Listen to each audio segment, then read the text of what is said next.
Vamos a recibir con mucho gusto a un querido amigo, es Pablo Cohen, ya lo conocen, es periodista, es escritor y hoy viene a presentarnos Mevir, una historia hablada.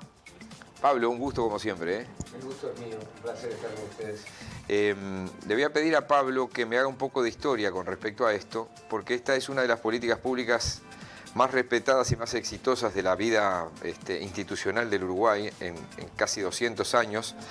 Esto viene de fines de la década del 60 con la creación magnífica de Alberto Gallinal, don Alberto Gallinal, que se llamaba Movimiento de Erradicación de la Vivienda Insalubre Rural. En un momento donde había miles de ranchos de terrón como hace 150 años. Ahí vivía mucha gente que trabajaba en el campo. Me dirá alguien, loco, no vas a los asentamientos, digo, sigue pasando ahora. Bueno, lamentablemente los asentamientos han crecido, pero en aquel momento nace esto. Así que te escucho con mucho gusto. ¿Cómo llegas a esto? Obviamente te contratan para hacer este libro, ¿cómo es?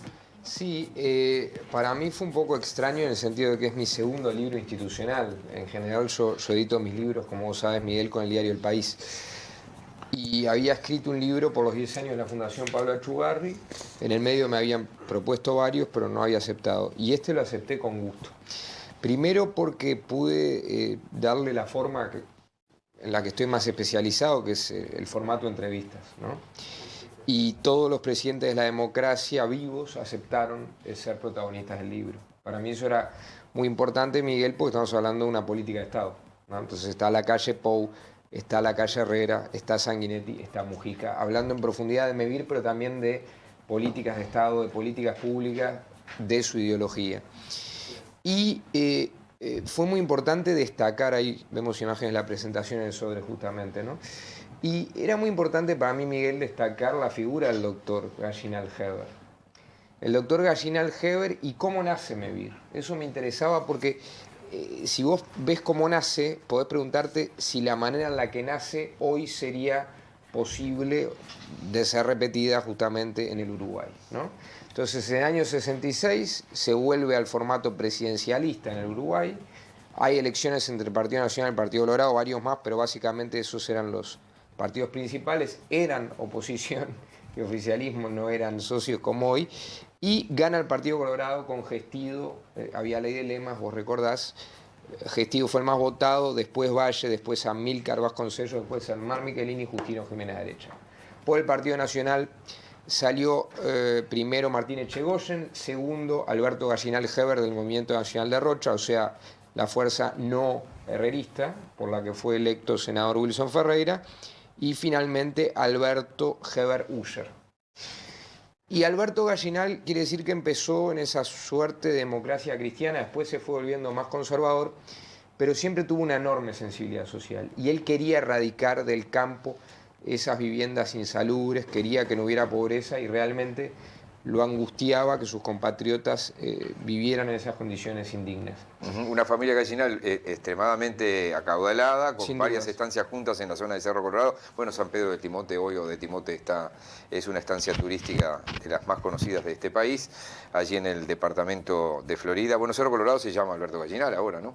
Exactamente, o sea... El pueblo le cambiaron el nombre. Es que Gallinal es inmenso justamente porque el doctor Lacalle Herrera en el libro dice que Gallinal ejerció los deberes de la riqueza, no solo los derechos de la riqueza. Y creo que ahí da en el ángulo porque él era una persona muy austera, con gran sensibilidad social, que dedicó buena parte de su vida a ayudar al prójimo. Y a ayudar al prójimo que lo necesitaba. Entonces... otro de los capítulos del libro, que es una entrevista en profundidad a la doctora Ana Ribeiro, para mí el capítulo medular, ¿no? Todos los libros tienen capítulos medulares, explica un poco esto. Y la verdad es que en 55 años, como repasamos el otro día en el Sodre, en esta presentación tan linda, Mevir ha construido más de 40.000 casas para más de 150.000 personas. Entonces, encima vos, Miguel, construís la casa de Sandra, Sandra la de Miguel, Jorge la del Bambino, y tú no sabés qué casa es de quién hasta Porque que termina. fue evolucionando un sistema de ayuda mutua. Es que eso está incluso en la ley original. Y se fue acercando a las ciudades, porque antes eran más bien en los suburbios y en el campo. Exactamente, eso es más moderno, ¿no? Eso tiene que ver más con la gestión actual del arquitecto Delgado. Pero lo primero que decías, no. Lo primero que decías, la ayuda mutua, la solidaridad, el trabajo, le interesaba Gallinal. Y es increíble porque Gestido le ofrece ser presidente del Brou, nada que ver, ¿no? Y Gallinal dice que no, su papá había sido presidente del Brou y le dice hagamos esto. Y Gestido le dice que sí, pero también le advierte te vas a quemar políticamente si haces esto. Y lo hacen igual, porque a él no le interesaba la política con minúscula. Y es increíble cómo la historia termina siendo circular muchas veces, porque en el libro está como entrevistado Salvador Ferrer. Salvador Ferrer es nieto, aparte de presidente del Brou, es nieto de Salvador Ferrer Mora. Y Serra, perdón. Y Salvador Ferrer, que era su abuelo, la ex Galicia. Sí. Exactamente, ex Galicia. Y entonces él era, digamos, ministro de Hacienda del segundo colegiado blanco y muere de un ataque al corazón siendo ministro.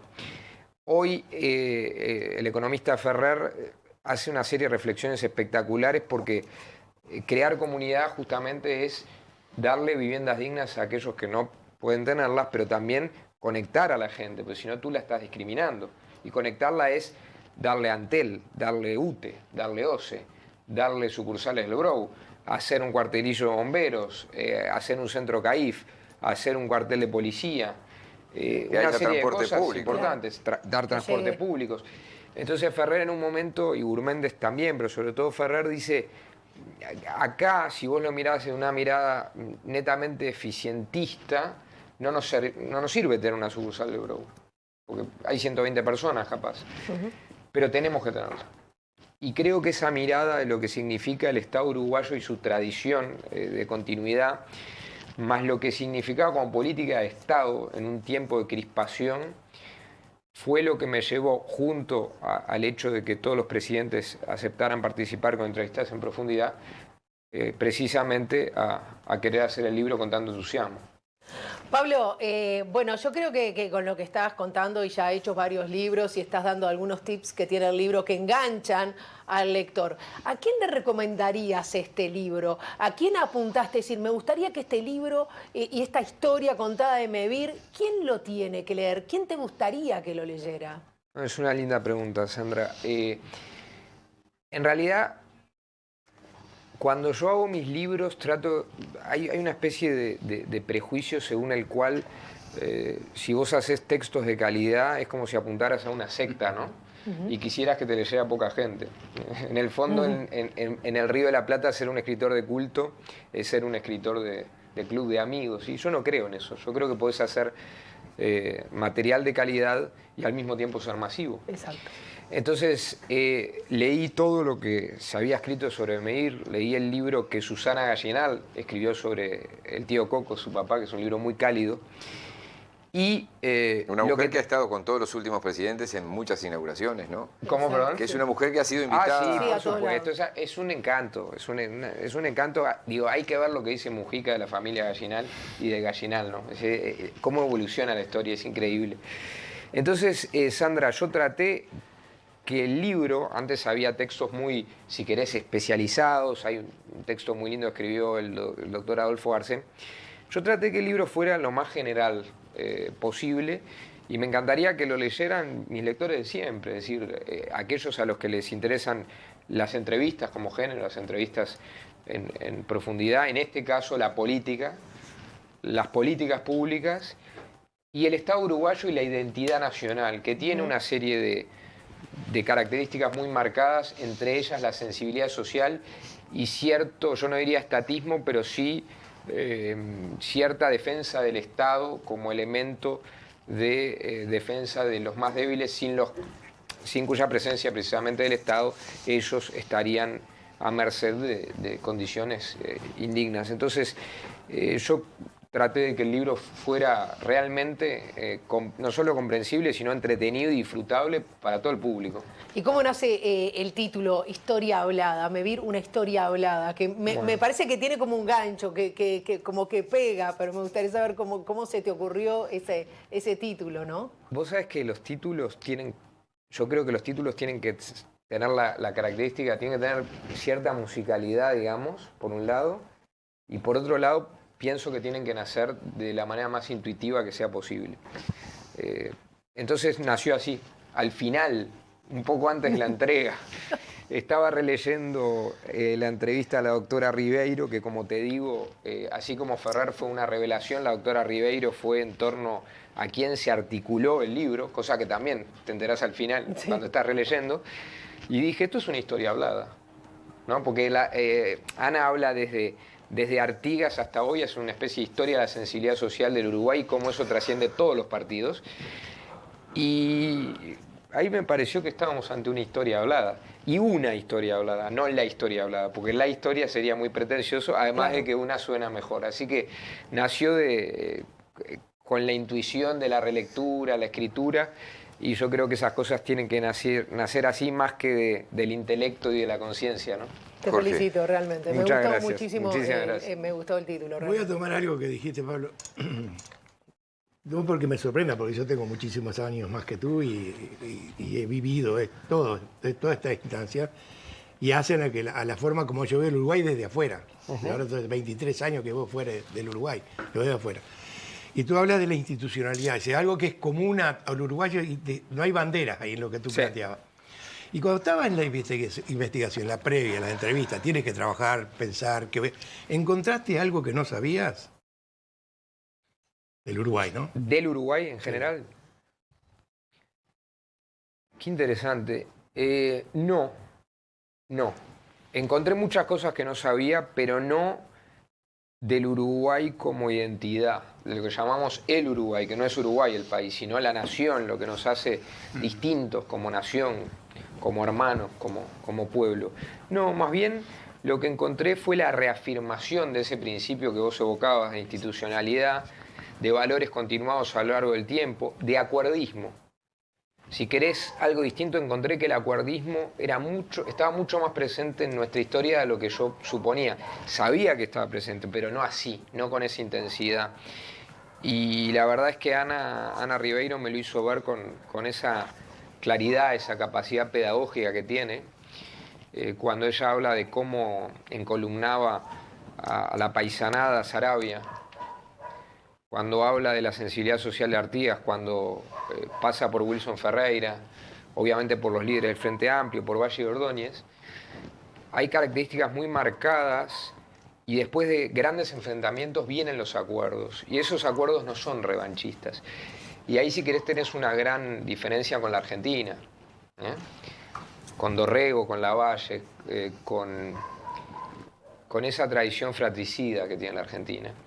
Entonces me encontré al revés, con una profundización de esa identidad y creo que el acuerdo entre Gestido y Gallinal es un gran símbolo para hoy.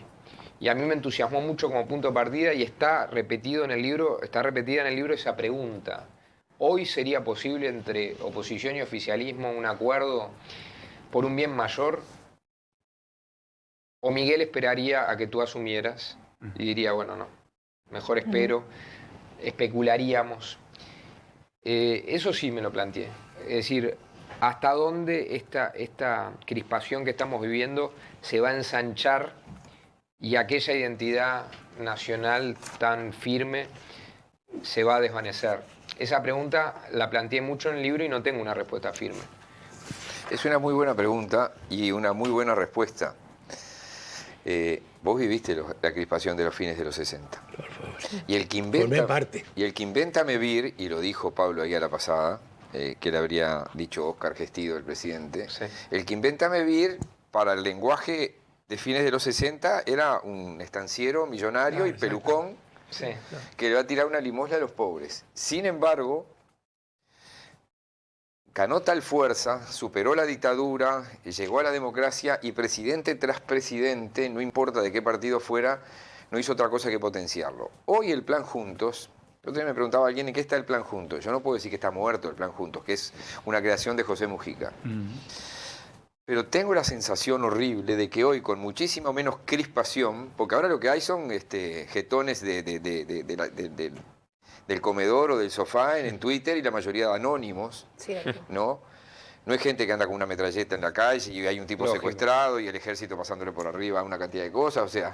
Y creen en una sociedad perfecta. exactamente, estamos hablando el propio, lo meto al tema, el propio Cavazo dijo, yo llevé a Comensoro y lo tiré al Río Negro, hizo no sé cuántos kilómetros a Paso de los Toros. Ese era el país.